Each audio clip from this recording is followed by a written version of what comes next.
खोर्धा जिला निराकारपुर अंचल गाड़ी चोरी धीरे धीरे बढ़िबार लगी। पुरी जिला डेलांग और गड़िसागदा थाना अंचल किसी उच्च शिक्षित युवक टंका रोजगार आशारे निराकारपुर घर भड़ा नहीं रही चोरी कर युवक मैंने सुजोग उंडी अति चतुरतार सहित विलंबित रात्रि में गाड़ी चोरी करने आंध्र प्रदेश दलाल सहायतार आंध्र प्रदेश कम मूल्य बिक्री कर बिना परिश्रम भल रोजगार करते चोरी गाड़ी बिक्री टंका युवक मैंने मौज मजलिस करते। निराकारपुर राउलच अंचल हिटू प्रधान भड़ा घर ग्रिल भांगी बुलेट मोटरसाइकेल चोरी होता। अनुरूप भाव में निराकारपुर अंचल केतोटी गाड़ी चोरी होता नहीं निराकारपुर थाना लिखित अभियोग कर चोर मान टेर पाइपार न निराकारपुर पुलिस गत 10 दिन पूर्व आंध्र प्रदेश सोमपेटा पुलिस पेट्रोलिंग कर समय 3टी चोरा गाड़ी जबत कर जड़े अभियुक्त को गिरफ्त कर तदंत जारी रखी। आंध्र प्रदेश पुलिस निराकारपुर राउलहच एक भड़ा घर चढ़ऊ कर अभियुक्त जन को गिरफ्त कर मास्टर माइंड गड़िसागदा बिंडीपुर ग्राम प्रमोद पाइकरा पुओ प्रदीप पाइकरा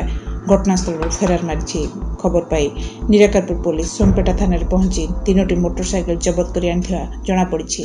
उपयुक्त कागजपत्र देखाइले गाड़ी गुड़ी को चोरी होता व्यक्ति मान दिजाए जमापड़ी।